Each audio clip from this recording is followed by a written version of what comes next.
Hello again. So we are in Revelation 7 and we are picking up in verse 4. I said today we'd be picking up at where we talk about the 144,000. So this number has been of great debate and controversy in several different types of denominations. One in particular belief that you would hear from, I think it's the Jehovah Witness. I might be mixing them with the Mormons. I think it's the Jehovah Witness that believe that this 144,000 is the only ones. These are the elect. These are the only ones that will make it to heaven.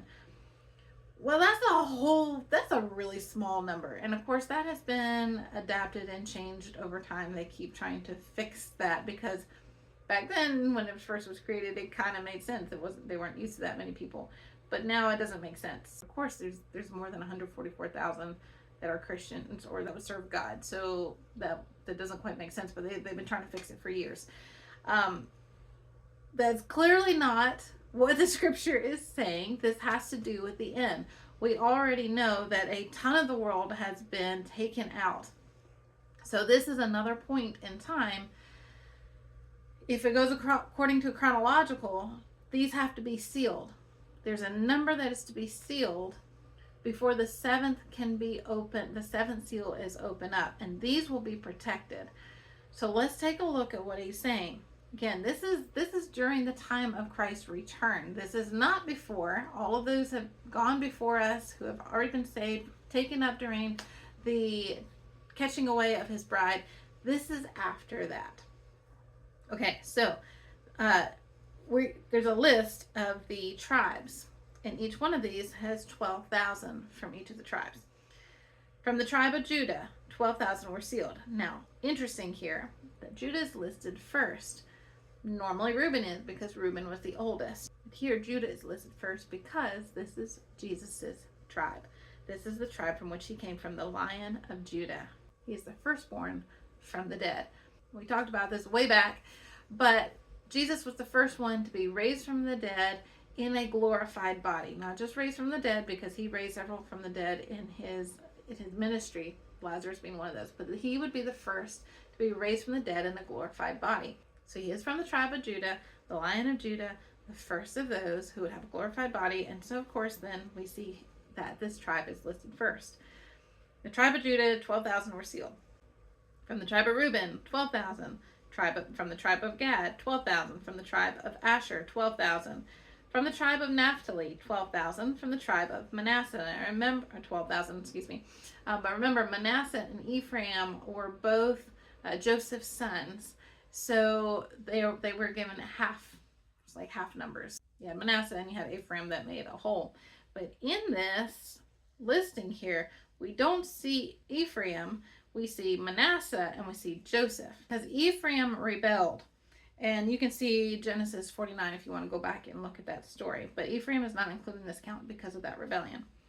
From the tribe of Simeon, 12,000. From the tribe of Levi, 12,000. From the tribe of Issachar, 12,000. From the tribe of Zebulun, 12,000. From the tribe of Joseph, as just mentioned, 12,000. From the tribe of Benjamin, 12,000. Now, again, this list is different. It's not the usual count because we already said Judah was first instead of Reuben. We also said Ephraim is not in this count because of the rebellion. And Joseph is included instead of Manasseh and Ephraim counting for his. But also, Levi normally is not included in any of the counts because it was not given a portion of land. But here, Levi is included. They were the priestly tribe. Also, Dan is not included in this.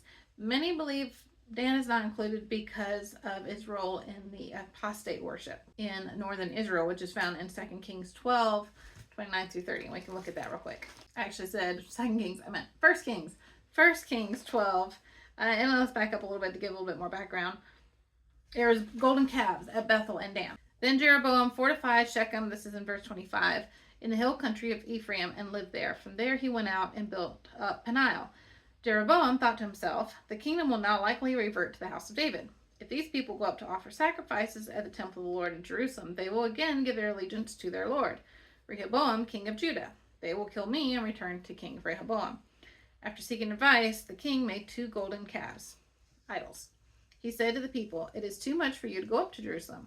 Here are your gods, O Israel, who brought you up out of Egypt. One he set up in Bethel and the other in Dan. And this thing became a sin. Obviously, it's an idol. The people went even as far as Dan to worship the one there.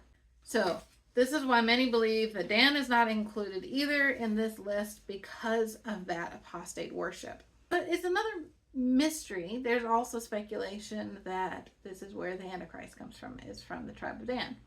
And maybe throughout this study, we'll have another reason why Dan was not included as we're kind of going through this study. But this is one that is being left out as well. But it also brings up another point in this list, that there is going to be a shift in focus to the Jews. There's going to be a major shift to focus on the land of Israel again. What that looks like and how the whole rest of the world either dissipates or disappears throughout all this judgments, or it all gets focused and everyone comes to Israel, whatever that's going to look like, there's going to be a very centralized focus on Israel and a coming back to where it all began.